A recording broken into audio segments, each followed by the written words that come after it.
Hello, my dark darlings. I'm Markia, and this is the Something Scary podcast. To our veteran listeners and those just voyaging into the dark with us for the first time, welcome. Are you afraid of the dark? Did Mars attacks give you night terrors? Even as adults, there is still plenty to be afraid of, from the rational to the irrational. Some of our fears stem from our childhood, and some, well, we pick up those along the way. If you answered yes to any of these questions, you have to listen to Snarled's newest show, Scaredy Chat. Let hosts Monica Suriagi and Caitlin Riley be your sympathetic guides to exploring the fears that won't seem to vacate your head. Part best friend therapists, part lovers of fear itself, these two will probe deep into the minds of their guests to unearth the roots of the founded and unfounded fears that we hold so close. New episodes every Monday. When the weather gets nice, then inevitably the call to adventure will stir inside our hearts. Unfortunately, those adventures don't always turn out as we plan, and suddenly you could find yourself fighting for your life and begging for home.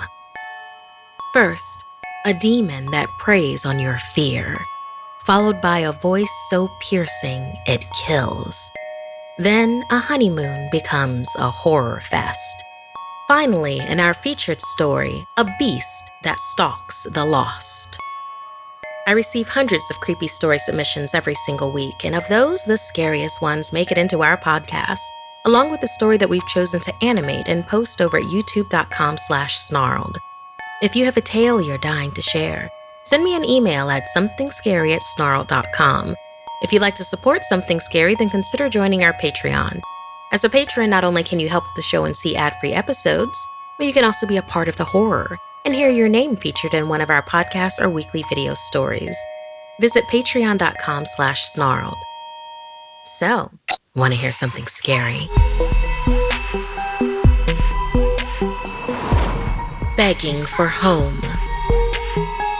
We're often taught the importance of helping a stranger, but don't let the desire to do good override the intuition that something is horribly wrong. Like in this story, inspired by Ahmad. Once, when I was a boy, my parents took us to escape the unbearable summer heat of Punjab. In the car, my brother Shahid and I laughed and made up games to pass the time. We were especially thrilled we'd be passing the cave city of Dera Khan, an ancient site full of myth and history. Our father said that he'd heard stories about spirits that lived in the caves. "You have to be careful," he teased. "There are demons in the caves that can smell your fear from miles away. Once they do, they will find a way to lure you into their lairs and corrupt you forever." Our mother quickly hushed father. She hated it when he tried to frighten us, probably because she was always the one that ended up getting scared. It was then that a strong desert wind started to blow across the countryside. As sand whipped against our car windows, Mother was overcome with nausea and nearly passed out. As the wind died down, my father pulled over and parked near a cluster of modest clay houses. Dad helped Mom out of the car. He told us to stay put while he searched for help. Naturally, Shahid disobeyed and quickly ran out of the car, so I eventually followed. The village was strange, empty. I soon found my brother playing with a village boy, and he let us pet his small dog before our father approached to tell us Mother was resting in a kind stranger's home. We said goodbye to the boy and went inside. There, our father had already explained our predicament to the owner, an overzealous man with dark circles under his eyes. We just wanted to stay for a few hours. The owner waved him off, saying it wouldn't be safe outside past sundown. These sandstorms were a bad omen. He generously offered for us to stay the night and to let our mother rest off her nausea. He led us to our rooms, imploring us to stay inside, where it's safe. Shahid was on edge. He whispered to me how strange it was how we only saw one child in the village. I replied confidently that they probably just don't allow kids to play outside, especially in poor weather.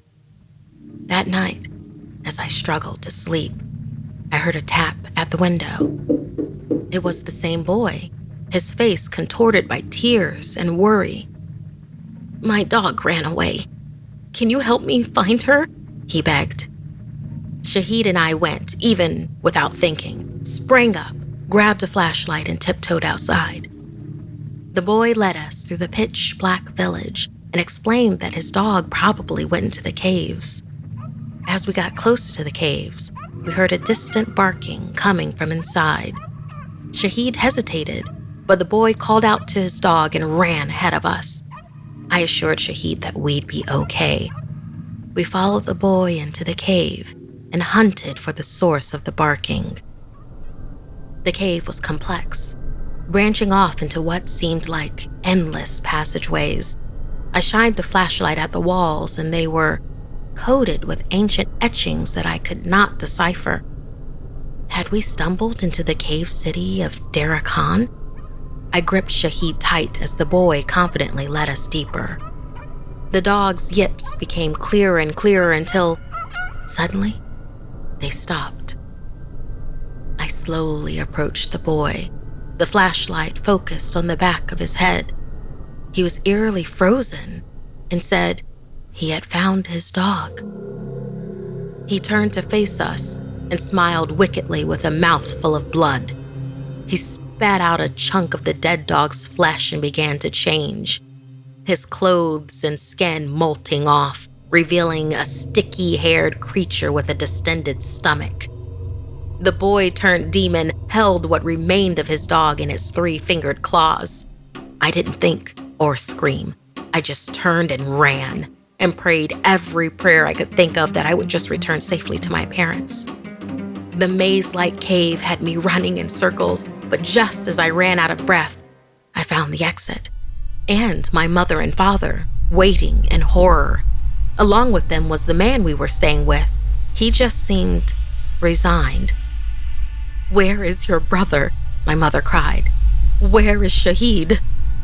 I turned around, desperate, and realized I left him behind. My father tried to rush in when he was stopped by the old man, who told my father that it was no use. Once my parents had told him we had met a village boy, he said he knew then that once again the demons were out. He explained that boy only appeared when he was summoned by someone's fear. He assumed that's also why my mother had taken ill. Once the demon had its hold on someone in the cave, they never returned. My brother was never found. I'm plagued by guilt to this day over the loss of my brother. Years later, I drove past that same village and slowed down to navigate the poorly built roads. I felt the fear grow inside me as I remembered that night long ago. And at that moment, I saw a little boy playing with a small dog on the side of the road. He looked up, and I swear it looked just like my brother did back then. He smiled at me wickedly as I quickly sped away. Thank you so much, Ahmad, for sharing and inspiring this story for us. Listener, how far would you go to save your sibling or loved one? Is there a way that you know how to control your fear? And the big question, what is your biggest fear?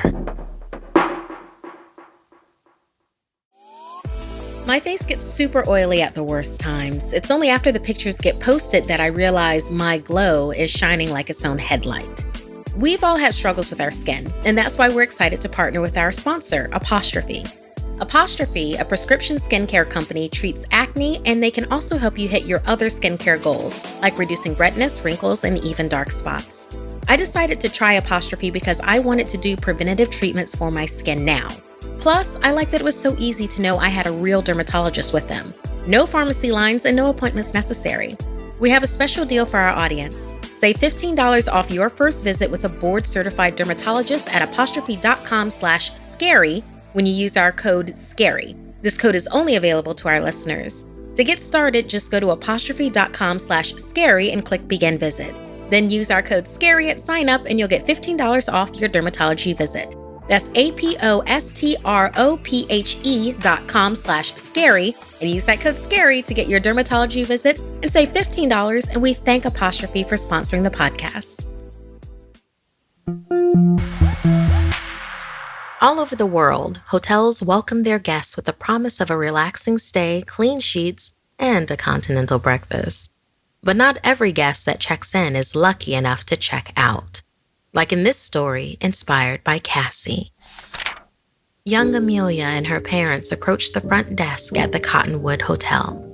Amelia loudly sang "London Bridge is Falling Down" for the 100th time that day, despite her parents' pleas for her to be quiet. They apologized to the manager, explaining that they had not planned to bring the 7-year-old on the trip, but the babysitter backed out at the last minute and left them no choice. The manager said he understood and had a cot sent to the room while the family checked in. While her parents were road-weary from the long drive, Amelia's energy had only increased with every passing minute. Her parents' annoyance with the child increased as well. As her big blue eyes excitedly peered over the front desk, she told the manager that she was allowed to get a snack from the mini fridge, and she had her heart set on a Nutter Butter. The manager assured the girl that the fridge was stocked with those, and Amelia shrieked, "Can I get it now? Can I get it now? I want my Nutter Butter now."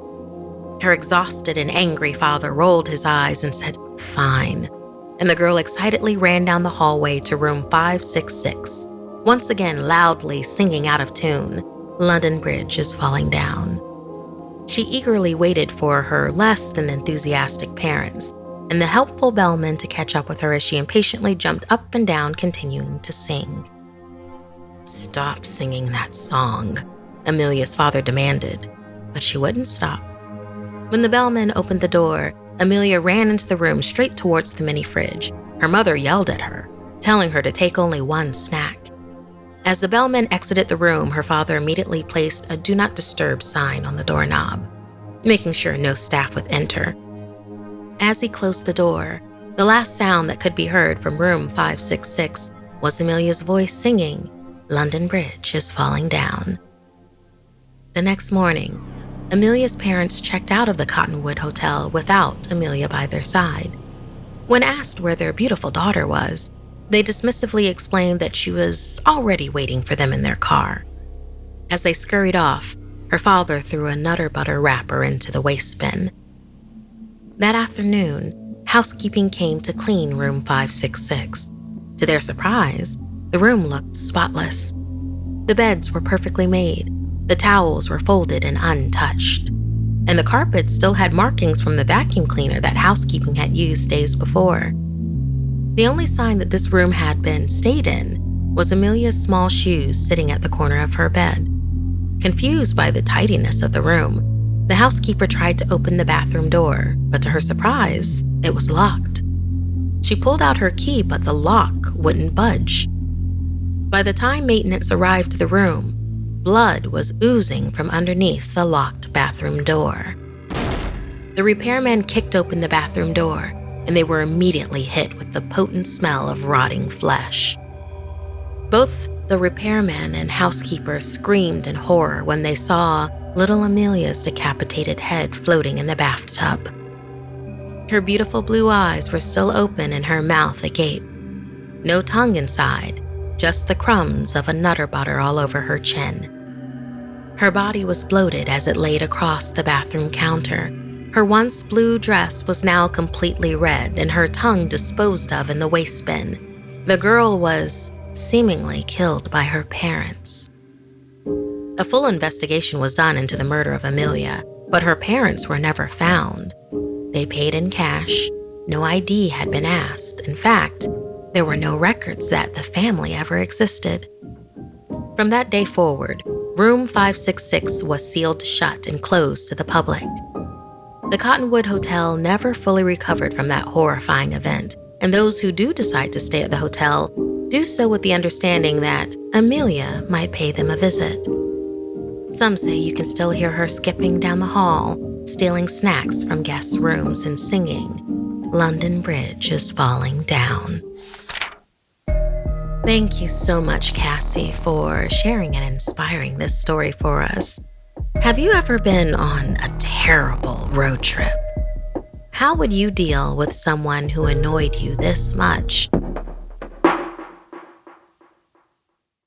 I've become a big fan of literati book clubs, and I'm really enjoying my spooky summer with them. My July book read is Ghostland, An American History and Haunted Places. I'm enjoying the analysis of haunted America, including a different look at the Salem witch trials, and the thought-provoking convos with my literati book club about them. Along with the monthly reads, Literati also hosts exclusive interviews with the authors themselves, where you can ask your questions and get answers you won't find anywhere else. All book club members can shop the Literati library at impressive discounts, with many books over 50% off. You can move freely between 12 unique clubs or use the standard membership to access everything and choose the books you want delivered. Reimagine what a book club can be. Redeem your 30-day trial for only 99 cents at literati.com/somethingscary. Head to literati.com/somethingscary to learn more and read more with Literati. literati.com/somethingscary. The beauty of traveling can be all the people you'll meet. But run into the wrong person and it will destroy your trip, maybe even your life. Like in this story inspired by Christen. Last summer, my husband Pax and I went to Italy for our honeymoon. We checked into a hotel in Rome that looked nothing like the photos from the website.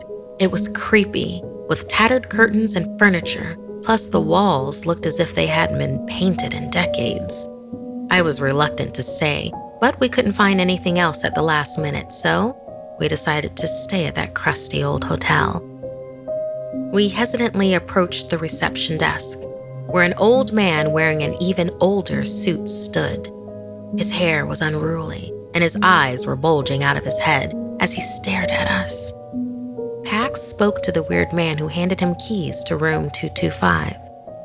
Then he turned his head awkwardly and glared at me for far too long before smiling and telling me to enjoy our stay. I quickly followed Pax to the room where we tried to settle down, but I felt like I needed to shower just from sitting on the bed. There was a musty smell in the air, and the carpet crunched with every step I took. I reprimanded Pax for such a terrible hotel choice. He had one job, to book our honeymoon, and so far it was a disaster. I could tell he felt bad, so I sat down on the bed beside Pax, kissed him on the cheek, and went to sleep. In the middle of the night, I woke to mumbling coming from another room in the suite. I looked beside me and saw that Pax was gone. I got up to check the bathroom. He wasn't there. I went to the kitchen, and there I saw a figure in the darkness. I saw the silhouette of Pax, and I asked if he was okay. He said, "Yes, go back to sleep." His voice was deeper than usual, but I figured it was a middle-of-the-night raspy voice, so I just went back to bed. The next morning, I woke up to an empty bed, but Pax wasn't in the kitchen this time either. I searched the entire hotel suite, but Pax was nowhere to be found. Worried, I went to check the lobby, but as soon as I opened the room door, I jumped. Standing there was the receptionist, the old man that gave us the key to our room. He stared at me and cracked that same weird smile that stretched from ear to ear. He lunged towards me and wrapped a cloth around my mouth. I kicked and fought against him as hard as I could until I passed out. I woke up in the bathroom. I tried to open the door, but it was locked from the outside. I was trapped. I turned around and was grateful, but also horrified to see Pax. He was in the bathtub, knocked out and bloodied. After I finally woke him up, we were able to break the door down. Terrified, we looked for help as we made our way down the hall into the staircase. There was no one around, not even that evil old man. Once we made it outside, we ran down the street to a restaurant where we called for help. The police arrived, but they didn't believe our story. They told us that that old hotel had been closed and abandoned for years, because one night, the old man at the front desk snapped and killed most of the guests staying in the hotel after locking them in the bathrooms. Once he finished his murder spree, he returned to the front desk and then killed himself. After that, no one wanted to stay at the hotel, and the owners were forced to shut it down. We were grateful to escape with our lives, but to this day, we still have no idea how Pax managed to book that horrible hotel. Thank you so much, Christen, for inspiring this horrifying honeymoon tale. A honeymoon horror, if one will. Listener, how do you know the place you are traveling to is safe? Have you had any supernatural experiences at a hotel? Tell us about it at SomethingScary@Snarled.com.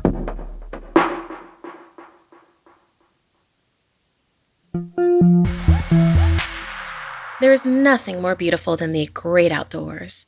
It's no wonder that so many of us are drawn to camp out and sleep under the stars. But nature holds many secrets and just as many dangers. It's important to be prepared and treat the sacred land with great respect. Otherwise, you might find more than you expected lurking in the woods. Somehow, Jonna and Candace had gotten turned around and now were lost in the wilderness of the Wichita Mountains. They were supposed to be camping for Jonna's birthday, but they couldn't find their way to the campsite. They passed an old wooden sign that had a strange drawing of people standing in a circle holding hands and surrounding a buck with enormous antlers. Jonna said the sign meant they were getting close, but it made Candace feel like they didn't belong there. Just then, something rustled in the woods. Candace jumped, which made Jonna laugh. It was probably just a deer, Jonna explained.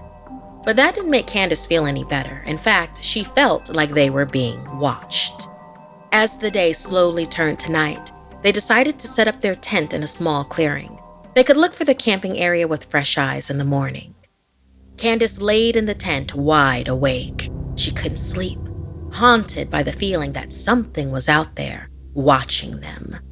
Jonna laughed, saying there were lots of things out there. That's the beauty of the woods.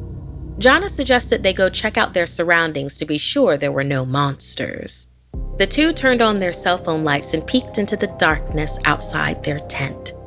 And that's when they saw something. It looked like a person, but it didn't move. Jonna took a step closer despite Candace telling her not to. "It's just a scarecrow," Jonna laughed. Candace was relieved for the moment until she wondered why was there a scarecrow in the middle of the woods. As the two women got closer to investigate, they noticed something was off about the scarecrow. It looked too heavy, too real. Candace reached out and touched and felt something cold beneath the straw and sticks. Something dead. They screamed. It wasn't a scarecrow at all. It was a dead body stuffed with straw, and in the center of his chest was a heart-shaped hole. "We need to leave. Now," Jonna said, filled with fear. When they turned their lights on their campsite, they found a massive buck with huge antlers. Its eyes glowed from the light of their phones as it stared intently at the two women. "That's no ordinary buck. Run!" Jonna screamed just as the animal reared up on its hind legs, revealing a lanky humanoid body with a stag's head. Candace and Jonna ran for their lives through the woods as the Deerman bellowed a horrible sound. They could hear it crashing through the woods behind them as they tried to escape. Candace suddenly ran into the dead man's scarecrow, and the women thought they were running in circles until they saw another scarecrow, and another, and yet another after that. They looked around to see they were surrounded by the scarecrow dead, all with heart-shaped holes in their chests. As the Deermen emerged from the woods into the middle of the circle of dead, they realized this was just like the ominous wooden sign they saw earlier that day. Jonna looked at Candace tearfully and told her to go on without her, that she'd hold off the monster for as long as she could. Candace didn't want to leave her friend, but then the Deerman was suddenly upon them, already with Jonna in its hands.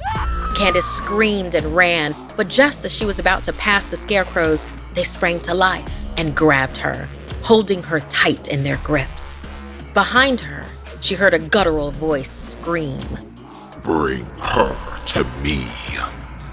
The scarecrow shoved her back into the circle and onto the ground where Jonna was waiting with a bloody heart-shaped hole in her chest. The last thing that Candace saw was the gory face of the Deerman as it plunged its maw into her flesh. The women's families eventually found the remains of their camp, ripped apart by what the authorities claimed were wild animals.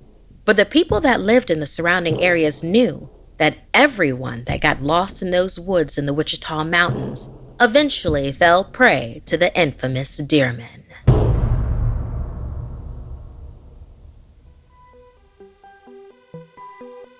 This week's podcast stories were edited by Markia McCarty, Sarah Lukasowitz, and Dennis Culver. Narration by Markia McCarty. Audio edited and mixed by Fitz Harris. Art and graphics by Mari Carlson. Produced by Hannah Mullen and Markia McCarty. Music by Sapphire Sandalo and Calvin Linderman. Executive producer is Gail Gilman.